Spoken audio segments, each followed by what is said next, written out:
La última hora en la tarde. COPE. Estar informado. Ponte en mi lugar. Viernes 30 de junio. Arranca la operación salida del verano. Tú, oyente, estás pensando en las vacaciones, o sea, como yo. Ha sido un año duro, puede que muy duro. Hace calor, temes el atasco de esta tarde y de repente aparece un tío por la radio y te cuenta en formato editorial la actualidad del día o el tema estrella. Y resulta que no hay tema estrella. Y no solo eso. Resulta que todos los temas son un peñazo, vergonzantes y hasta ridículos. Dicho lo cual, ahí van. Es nuestra obligación. Tómatelo lo mejor que puedas. 1.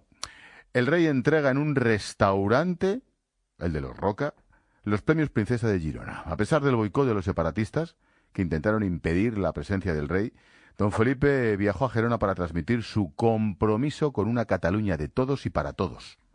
El rey habló de una Cataluña distinta, inclusiva, integradora, respetuosa. Todo ello dentro de un perímetro de enorme seguridad y con unos cuantos ultras con caretas de elefantes a distancia. Otra humillación. 2. Los ecos de Torra en Washington y el rifirrafe con el embajador de España, Pedro Morenés. ¿Qué esperaba el supremacista de Torra? ¿Que todo el mundo sea cobarde? ¿Que un embajador de España en Washington se iba a chantar ante sus macarradas y su racismo mentiroso? ¿Qué esperaba Torra? ¿Que Morenés es tan cobarde y ultra como él? Pues mira tú, va a ser que no. 3. Las primarias del PP. ¡Qué espectáculo! El de los afiliados y los inscritos para votar. Inenarrable. 4. Acercamiento de presos, unos y otros. Los independentistas catalanes porque es cuestión del talante. ¿Te acuerdas del talante? Da igual que escupan al jefe del Estado, que mientan en Estados Unidos, que reconozcan que están preparando otro 1 de octubre. Da igual que los CDR campen a sus anchas o que la embajadora en Bruselas sea una de las huidas con Puigdemont. Todo da igual. A tragar y a tragar. Ah, lo de los otros presos, se me olvidaba. Los etarras enfermos o mayores que serán acercados a prisiones del País Vasco. Todo legal, faltaría más, pero también todo cesión. ¿Alguien se ha puesto en la piel de algún familiar de los más de 300 asesinatos sin resolver? ¿Te imaginas los comités de bienvenida, las visitas, las manifestaciones de apoyo? ¿Te imaginas cuando uno de estos esté a 5 kilómetros de su casa, despiporrándose, y los familiares de las víctimas sigan a 5 kilómetros también, a 5 kilómetros del cementerio? Y 5. Los reales decretos sobre Radiotelevisión Española y no sé si el Valle de los Caídos. Es lo que tiene la urgencia de la política y de la vida de los españoles. Lo más urgente de todo. Real decreto para nombrar presidente de RTV al periodista Andrés Gil. Previa imposición de Podemos. Otro recibo de hipoteca. Y el segundo, el de la exhumación de Franco, 40 y tantos años después de su muerte. ¡Qué paradoja! Ha pasado más tiempo desde que murió Franco que el tiempo que Franco estuvo en el poder. El cadáver exhumado y lo que son las cosas. Los etarras, con delitos sin aclarar, delitos, sangre de la España democrática, cerquita de casa. Ah, y la guinda. En marcha la ley sobre la eutanasia. Lo dicho, así viene la cosa. Este es el resumen de la actualidad española. Feliz verano. La última hora en la tarde. COPE. Estar informado. El asunto de las primarias del PP. Opinión personal. Creo que se están conteniendo ante el espectáculo que supondría tirarse literalmente a sacarse los ojos. No lo están haciendo. Segundo, es evidente que el dedazo hubiera sido un cante, otro, pero sinceramente esto con 4, 5, 6, 7 candidatos, en fin, ¿qué quieres que te diga? Y tercera pata, la polémica sobre los inscritos en relación a los afiliados. Los que saben de esto, los que llevan años cubriendo el Partido Popular, advierten que esos cientos de miles de afiliados que le hacían el primer partido de España, que a lo mejor es verdad que lo es, ese número brutal de afiliados será exagerado. Bueno, parece que se confirma. Dicen que había hasta fallecidos. Pero bueno, veremos cuál es la verdad. El problema de fondo más allá de detalles, más allá de que nunca se habían hecho primarias en el PP a este nivel y claro, pasa lo que pasa, el problema de fondo es el nivel del debate, reconozcámoslo, más allá de los nombres propios. Fíjate en esta pequeña retahíla de titulares del día de hoy. Sae de Santa María, 2 puntos, no voy a dar bazas a Pedro Sánchez. ¿Y? Segundo, Cospedal, no voy a entrar en reproches. Casado, advierte que no es la liebre de nadie. Margallo, cree que el censo puede favorecer a los candidatos del aparato. Helio Cabanes, cuanto más tiempo y facilidades den, más fácil es que vote más gente. Bayo, que se paralice el Congreso y convocar uno limpio para que todos los afiliados voten ahora. El PP rechaza modificar las normas internas y mantiene las condiciones para votar. Y Rafael Hernando pide a los candidatos que no pongan en entredicho al propio Partido Popular.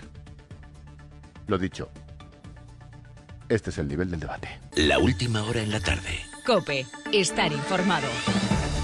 Leo en la sección de cultura de ABC una información muy interesante, de esas que te hacen cuanto menos reflexionar.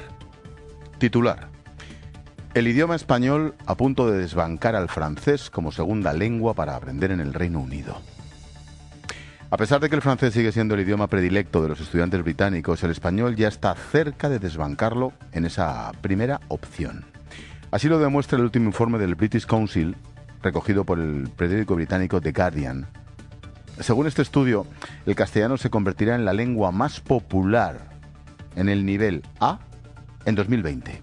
Y para 2025 ocupará la primera posición respecto al certificado general de educación secundaria, allí en el Reino Unido. El interés de los alumnos británicos por aprender español se ha disparado en los últimos años. Si en 2012 58.000 estudiantes optaron por el español, durante el curso pasado la cifra fue de 91.000, casi el doble. Por otro lado, queda en evidencia el descenso del francés y sobre todo del alemán. Lo que es todavía a día de hoy la primera opción para los estudiantes ha descendido en los últimos años, pasando de 161.000 a 130, con lo que cuenta del curso pasado. La caída del alemán es todavía más acusada, con 45.000 estudiantes en el curso anterior han perdido respecto a 66.000 de 2010. En el nivel A, la grieta que separa al castellano del francés es todavía más estrecha. El francés es el idioma escogido por 8.300 alumnos, mientras que el castellano es el de 7.600 y aumentando. Según los expertos, el incremento de estudiantes de español en el Reino Unido se debe, en primer lugar, a que es el segundo idioma más hablado del mundo, por detrás del chino mandarín. El inglés ocupa el tercer puesto. El chino, el español y el inglés. Muchos de los estudiantes que lo escogen lo hacen pensando en salir a trabajar al extranjero, claro. O sea, simplificando, el idioma español, este en el que hablamos, dentro de nada, será la primera lengua extranjera para los estudiantes británicos. A la vez, aquí, en la mitad de España, Cataluña, Valencia, Baleares y vete tú a saber, cada vez se estudia menos, si es que se estudia. Y todo por miopía, por politiquería cutre y por paletos. Bonita manera de suicidarnos. Por el idioma. La última hora en la tarde. COPE. Estar informado. La última hora en la tarde. COPE. Estar informado. Ratico para el análisis. Antonio Arraez, buenas tardes. Muy buenas tardes, ¿cómo estamos? Pablo Andrés Iglesias, ¿qué tal? ¿Qué tal? Muy buenas tardes. ¿Dónde estás, tronco?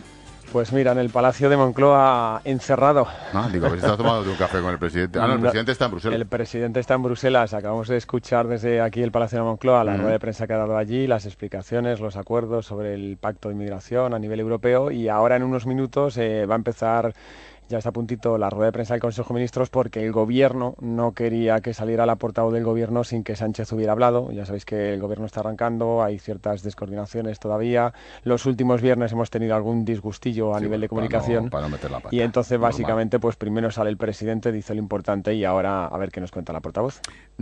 Pablo, te pido un titular, uno, sobre lo que ha dicho Sánchez.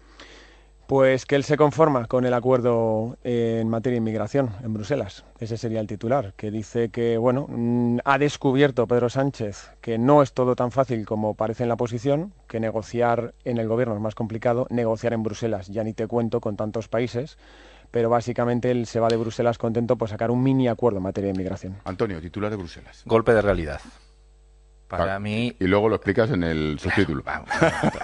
Golpe de realidad de Sánchez, que acordaros con la operación de Aquarius, íbamos a Europa cargados de legitimidad para que Europa se implicase en el problema de la inmigración, y lo que ha dicho Europa es: mira, Merkel, yo tengo un problema aquí en Alemania, me vas a hacer un favor y luego ya si acaso te lo devuelvo. Lo de los centros estos de manera voluntaria en territorio europeo, si queréis, y lo que nos interesaba a nosotros son los centros en Europa, que es lo que se ha aprobado, y poco más. Y una cosa para mí muy preocupante, con el tema de Libia, se ha aprobado que sea la Guardia Costera de Libia a la que las ONGs tengan que rendir cuentas. En Libia no hay Estado. Ahora volvemos, es un Estado absolutamente fallido, es verdad. Ahora volvemos al asunto. Nos vamos a Bruselas. José Luis Concejero, buenas tardes. ¿Qué tal, Expósito? Buenas tardes. Resumen, dime, no sé, 5 frases, 5 titulares de Pedro Sánchez. Bueno, en primer lugar, que le ha parecido una cumbre bastante constructiva, aunque no podemos olvidar, Expósito, que el acuerdo, al menos la iniciativa que había partido de él con el presidente francés Emmanuel Macron, ha sido uno de los grandes plus de los últimos años en las cumbres europeas, Pues porque esa famosa iniciativa de construir, o al menos de levantar los centros de refugiados, los centros de inmigrantes en territorios dentro de la Unión Europea, de carácter voluntario, como finalmente se adoptó en la madrugada de ayer, es una iniciativa que no contempla prácticamente ningún Estado miembro, y uno de los que la había propuesto, que es el caso de Francia, el presidente Emmanuel Macron ha llegado esta mañana diciendo que bueno, que eso ya los países a los que le afecta directamente, como puede ser Grecia, Italia o España. Por lo tanto, es una iniciativa que no se va a contemplar de cara a los próximos meses. Lo que sí se va a llevar a cabo, efectivamente, al menos se va a empezar a estudiar en los próximos días, son esos centros de acogida fuera del territorio comunitario. Veremos de qué manera se lleva a cabo, y lo más interesante también, como hacías referencia anteriormente, reforzar las fronteras y luego también fondos de cooperación, es decir, invertir, ayudar con dinero europeo a estos países africanos, que es de donde están saliendo los migrantes que llegan a Europa. Alemania ha alcanzado el mismo tipo de acuerdo con Grecia, ¿no? Más o menos. Sí, vamos a ver, es un acuerdo. La canciller alemana llegaba aquí a esta cumbre en horas bajas, con muchísima presión de su gobierno, de su coalición de gobierno. Incluso algunos aseguraban que podía ser la última cumbre de Angela Merkel aquí en Bruselas, porque su propio partido y su propia coalición de gobierno se le van a llevar por delante. Lo que ha conseguido Angela Merkel es una jugada bastante inteligente, y es conseguir que aquellos migrantes que se encuentren ahora mismo en suelo alemán y que de alguna manera se haya podido identificar que llegaban de España, vuelvan a España, y por tanto Angela Merkel pagará fondos a España para enviar esos migrantes. Y ese acuerdo también lo ha llevado a cabo con Grecia. Lo que ha conseguido Angela Merkel es un acuerdo trilateral con 2 países de la Unión Europea para de alguna forma descargar esa presión migratoria de la que tanto acusaban en Alemania estos últimos días. Esa es la última hora. Acaba de ser esa rueda de prensa de Pedro Sánchez que nos resume José Luis Concejero, corresponsal. Gracias, Conce, buenas tardes. Expósito, un abrazo, buenas Chao, tardes. chao. 3 cifras, Pablo y Antonio. 100 personas han muerto esta mañana frente a las costas de Libia. Se han salvado a 14 de ese naufragio, y 44, entre comillas, solo han llegado también esta mañana a bordo de 5 barquitas a España cruzando el estrecho. Con Libia y la Guardia Costera más o menos tapando esa fuga. Con Grecia y Turquía, que ya se tapó, ¿qué se avecina hacia el estrecho? Antonio. Pues más inmigración. En cualquier caso, los datos son menores de los del año pasado o hace 2 años. Quizás en el futuro y con la recuperación económica cada vez sean mayores, Bueno, y es son obvio. menores en Europa, en España se duplica. Sí, pero esto es un problema europeo. El problema ya. es que Europa, vamos a Europa. Antes preguntabas de lo que ha dicho Pedro Sánchez, ¿cuál es el titular? Y yo te he dado el titular de la cumbre, porque una cosa es lo que diga Pedro Sánchez y otra cosa es la realidad. Y la realidad es que Europa no quiere saber nada de la inmigración, que le dice a los países que reciben inmigración: bueno, podemos daros dinero, esto de los centros que decís, pues si los queréis hacer vosotros me parece bien, y estamos de acuerdo con lo que decía el Consejo Europeo de hacer campos de refugiados en los países de los que parten los inmigrantes. Yo lo que hago es la pregunta es: ¿cuál es la diferencia entre un CIE y un campo de concentración de refugiados. Enorme. Un CIE es un edificio ¿Cuál en va el a que ser la caben diferencia? 100, Un CIE es 200, bastante 300, mejor. y un campo de estos son para miles en mitad de nadie sabe dónde. Sí, Y en pero peores esa es la condiciones. diferencia. Pero puedes tener, bueno, pero a lo mejor aquí en España los hacen diferentes, los hacen más cómodos, los hacen decir, yo no entiendo cuál es la diferencia que en España se concentren de una manera, en CIEs concretos. Lo que pasa es que los CIEs están al tope de sus posibilidades, y en los centros estos será algo parecido. Bueno, mejoremos las condiciones de los CIEs. De hecho, recordemos que el PSOE en el Congreso pidió la desaparición de los CIEs. No, amigo. Es decir, que eso es un problema Cuando que no está ahí. gobernaba. Y es un problema que vamos a seguir recibiendo a inmigrantes. Entonces, ¿qué vamos a hacer? ¿Cambiar de nombre la misma cosa? Yo creo que la cumbre es un fracaso que demuestra la insolidaridad de Europa. Creo que Italia sale bien parada. Creo que ha respaldado la Unión Europea lo que está haciendo Italia, y creo que se considera a Libia como Estado cuando no lo es. Con lo cual, los que salen perdiendo clarísimamente son los inmigrantes. A esto, pues evidentemente, ante la avalancha de inmigrantes que se pronostica, pues Europa debería de ser más generosa y más inteligente. Y por supuesto que de nuevo se vuelve a hablar de colaboración con terceros países. Por supuesto, veremos a ver cómo se implementa eso. Te toca, Pablo. Pues mira, los CIEs a mí me parece que son bastante mejor y con mejores condiciones que lo que se está planteando en estos momentos a nivel de la Unión Europea, porque efectivamente, llevándolo al término que todo el mundo podría comprender, hablamos de campos de concentración donde en un sitio más bonito o menos bonito al final se van a concentrar miles o cientos de inmigrantes durante un tiempo, y bueno, van a ser atendidos evidentemente por las ONGs, que son las que están atendiendo a los inmigrantes, como venimos diciendo semana tras semana, porque el Estado y las administraciones públicas son los que toman las decisiones, los que se ponen las medallas cuando se hacen gestos solidarios como el del Aquarius, pero luego la realidad del día a día es otra muy distinta, y quien da la cara ahí, quien se parte la cara y quien además pone los medios y los recursos para atender a los inmigrantes son las ONGs. Yo estoy muy de acuerdo con lo que decía Antonio, ¿no?, de ese golpe de realidad, efectivamente, que es el titular que Pedro Sánchez puede sacar, o la conclusión que Pedro Sánchez puede sacar de la cumbre europea, porque la posición se vio muy bien, es muy fácil todo, criticar es muy sencillo, gobernar es más complicado. Cuando lo haces en minoría dentro de España, como podemos hablar también luego, si queréis, sobre Radio Televisión Española, ya te demuestra que es bastante más complicado. Ya a nivel europeo, con tantos países, tanta xenofobia, etcétera, es aún más complicado llegar en materia de inmigración a un acuerdo. Y como prueba está lo que nos contaba consejero desde Bruselas, ese acuerdo, que es muy importante también, que es otra de las noticias que ha dado Pedro Sánchez, que es un nuevo gesto de solidaridad. Antonio, tú decías golpe de realidad, sí, pero si no te gustaba con una sola taza de solidaridad del Aquarius, ahora vas a tener dos. Van a venir 100 y pico inmigrantes de Alemania, porque Pedro Sánchez lo ha dicho así. Además, le hace un gesto de solidaridad a Angela Merkel, que le viene fenomenal en Alemania, le hace un favor para luego cobrarnos otro favor, y acogemos inmigrantes, que estamos acogiendo muy pocos de Centro Europa,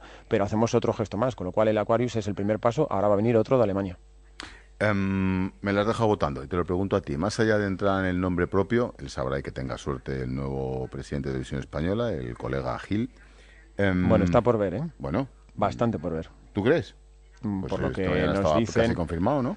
Bueno, lo ha dado por confirmado mi tocayo Pablo Iglesias, el líder de Podemos, pero en Moncloa no lo confirman. Que al fin y al cabo es el que ha elegido.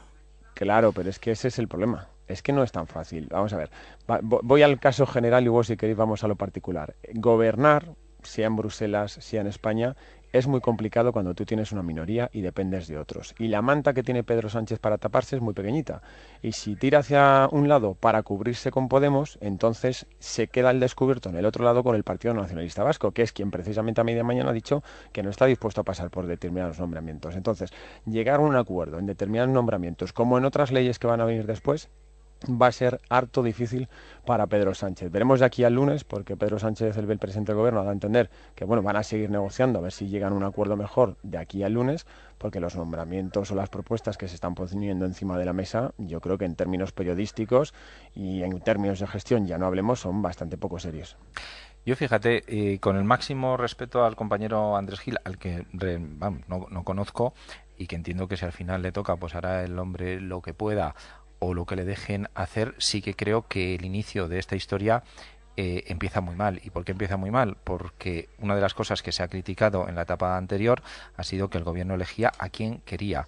Bien, en esta ocasión parece ser que es Podemos quien le propone nombres al gobierno del PSOE, y son entre PSOE y Podemos quienes están decidiendo quién va a ser el próximo presidente de Radio Televisión Española. Mi pregunta es muy sencilla. ¿No hay un nombre en toda la profesión periodística en este país que sea capaz de generar consenso, tranquilidad, que sea profesional y que puedan admitirlo PP, PSOE, Podemos, PNV, Esquerra, es decir, y Ciudadanos? Todos, no hay ni un solo nombre de un periodista que puedan decir y que todos estén de acuerdo. Pues así está el patio. Es decir, Sí que lo hay, ¿eh? Si me Claro permitís, que lo hay.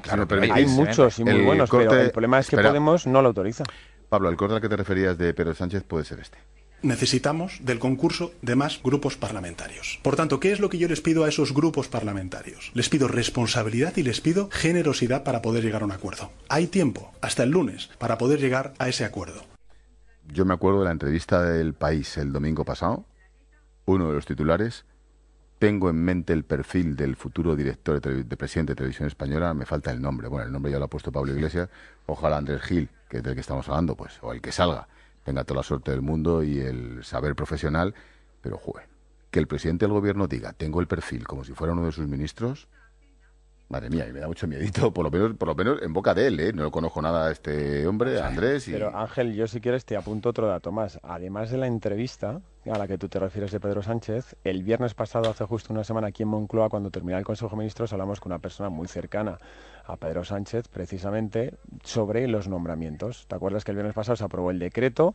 Por cierto, un decreto con el que se quiere hacer una transición, pero luego nos confesaban que no es solamente una transición, que es que el gobierno lo que está pensando es que la persona que se coloca ahora para una teórica transición sea la que luego se quede a través del concurso público que se va a lanzar, que por cierto se ha modificado la forma de hacerlo, estaba tramitado y especificado legalmente con una ley de 2017 cómo hacerlo, y el decreto de ley de la semana pasada lo modifica. Bueno, pues la persona que nos contaba esto el otro día decía, no, va a ser una persona intachable, de gran prestigio profesional, de conocimiento del sector audiovisual. Ninguno de los nombres que han salido conocen el sector audiovisual, ninguno. No, está a punto de que no ha trabajado en la televisión nunca, pero bueno, que tenga suerte si sale. Tema catalán. Resaca de la entrega de premios Princesa de Girona. 2 frases del rey durante el discurso de anoche. Ahora entramos al tema. En el Celer de Can Roca hay polémica. El rei entregando premios en un restaurante. El nostre compromís amb Girona i la vocació de permanència de la Fundació en aquesta terra, amb una Catalunya de tots i per tots. En catalán, pero se les entiende perfectamente. ¿Veis polémica en el hecho en que lo haga en un restaurante o la cogemos con papel de fumar, Antonio? No, yo creo que sí hay polémica y creo que solamente se puede permitir esta vez. Yo creo que el jefe del Estado tiene que poder elegir dentro de lo lógico donde se entregan estos premios y sobre todo donde siempre se han entregado, que es en el auditorio municipal. Yo creo que estos premios han coincidido en una situación en la que el gobierno de Sánchez, acertadamente o no, está intentando iniciar un momento de diálogo con el gobierno catalán. ¿Qué es lo que pasa? Que están dispuestos a durante 2-3 semanas, no sé cuánto les durará llevan ya un mes, la capacidad de decir, bueno, digan lo que digan, no vamos a entrar, vamos a aguantar para demostrar a los catalanes que realmente quien no está cumpliendo las normas del juego, quien no es demócrata, quien no respeta nada, es el presidente Torra. Están en esa fase y este momento ha coincidido con esta fase. Yo creo que no es presentable y además creo que cuanto más vaya el rey, el jefe del Estado a Cataluña, cuanto más vayan ministros, presidente del gobierno y cuanto más se hable y se explique mejor. Yo creo que ayer, tanto con este acto como con lo que sucedió en Washington, el gobierno no estuvo lo contundente, no, el contundente fue el embajador, que debe de estar, efectivamente. El contundente fue Morenés. Yo lo entiendo en este contexto, en este impasse en el que el gobierno está haciendo gestos que tienen que tener fecha de caducidad, porque lo que no podemos volver es a que hagan lo que les dé la gana y no decirles nada. Yo creo que hay un tiempo en el que el gobierno ha tomado esta decisión, a mí no me parece que sea equivocada, pero con una fecha de caducidad y decir, mira, si seguimos así, porque al final lo de Washington es muy curioso, lo que han conseguido es que ni hable el presidente ni hable el embajador en la inauguración del evento cultural. Eso es lo que ha conseguido el espectáculo bochornoso que montó el señor Torra. Bueno, estamos como estamos. Pablo. Para mí no hay polémica en que el rey entregue unos premios en un restaurante o en un local de un restaurante, y menos de los hermanos Roca, que es un sitio con mucho prestigio. La polémica es anterior. La polémica no es que le entregue allí, la polémica es que al rey, al jefe del Estado, se le ha vetado para entregar esos mismos premios en un local público, como estáis comentando. Y luego, el problema de lo que está pasando con Cataluña, efectivamente, como bien explica Antonio, es que el gobierno está en una estrategia de distensión. Lo lleva diciendo durante 3 semanas, quiere distensión, y piensa que aflojando y evitando la confrontación, el que tiene enfrente, que es la Generalitat de Cataluña, con Quim Torra al frente, va a hacer lo mismo en poco tiempo. Yo, personalmente, y creo que en el conjunto de la situación política, del entorno en el Congreso, etcétera, etcétera, todo el mundo, casi todo el mundo lo ve igual, creo personalmente que esta distensión está cayendo en saco roto. El gobierno está haciendo buenos gestos hacia Cataluña, tratando de mostrar que hay un cambio de posición, que va a intentar que haya un diálogo, pero para que haya un diálogo hacen falta 2. Uno solo no vale, y el de enfrente está demostrando día tras día, y Quim Torra lo ha vuelto a demostrar en Washington, está demostrando día tras día que no quiere dialogar. Es más, que está apretando todavía más para volver a lo mismo, el 1 de octubre. Mira, un solo apunte, Pablo. Yo te digo que, por ejemplo, Artadi y sobre todo Marta Pascal han tenido contactos y están teniendo contactos para intentar esa nueva etapa. ¿Qué pasa? Antonio, Marta Pascal también tenía contactos con el anterior gobierno de Mariano Rajoy. Pero es que el presidente es Quim y a Torra. muy alto nivel, Claro, pero no servía de nada. Pero por eso te digo que enfrente el gobierno no solamente tiene a Quim Torra, tiene a Puigdemont y tiene un grupo de diputados de Esquerra, bueno, tiene sobre todo Esquerra y la dirección de Esquerra, y tiene buena parte del PDeCAT que quiere otra cosa. ¿Quién va a ganar esa batalla interna dentro del independentismo? Pues no se sabe. A mí no me parece descabellado por parte del gobierno el dar un tiempo, decir, bueno, vamos a probar si somos capaces de cambiar los acontecimientos de los últimos meses, años en Cataluña. ¿Que no es posible? Pues desde luego que deberá de ser más contundente, porque cuando pasó lo de Washington el único que fue medio contundente fue Borrell. A mí también, Antonio, me parece muy oportuno, sobre todo porque ha habido un cambio de gobierno, que el nuevo gobierno intente manifestar ese cambio incluso en esta política, en la catalana, desde el punto de vista de la distensión. Es cierto que Pedro Sánchez todavía no ha cedido en otras cosas, no ha tomado medidas, ¿vale? Pero está haciendo gestos de distensión y de diálogo, pero no encuentra reciprocidad, eso por un lado. Y luego, esa actitud, esos gestos pueden aguantarse un tiempo, pero si se prolongan en el tiempo, el que va a salir dañado es Pedro Sánchez, porque ante el conjunto del resto de los españoles va a quedar como un buenista y como un blando, por un lado. Y hay que ver si realmente en el independentismo están dispuestos a torcer el brazo o bajarse un poco del burro, como venimos diciendo todos los días. Yo lo veo complicado. Y recordemos una cosa más, solamente una cosita más. Recordemos que el PDeCAT, con Quim Torra al frente y toda la corte independentista, son ahora mismo socios de gobierno de Pedro Sánchez, con lo cual le tienen agarrado por la legislatura, si me permitís decirlo finamente. En el momento en que se enfaden, se le pueden retirar el apoyo. Noticia, valoración referido a esto. El juez Llarena da 2 días a Puigdemont and Company para pagar algo más de 2 millones, que es una pasta, de fianza en concepto de responsabilidad civil. La Guardia Civil elevó a 3 la malversación, el juez pide 2 millones de fianza y si no, en 2 días se le empiezan a embargar los bienes. Caramba, esto sí que se entiende, ¿eh? Es que, claro, con las cosas de comer no se juega, que decían en mi pueblo. Es que es así. Es que estos señores han cometido una irregularidad y la justicia está actuando. Dice, no, es por la República, todos nos van a entender. No, perdón, es que es dinero público que se ha utilizado para lo que no se debía utilizar. Se acaba la historia y la justicia actúa. Pablo, brevemente, por favor. No, pues eso, tal cual, que lo bueno es que la justicia actúa, a veces tarda mucho, pero al final actúa. Y sobre todo, quien ha incumplido la ley, al final lo acaba pagando. Y a todos estos les está llegando el momento de hacerlo.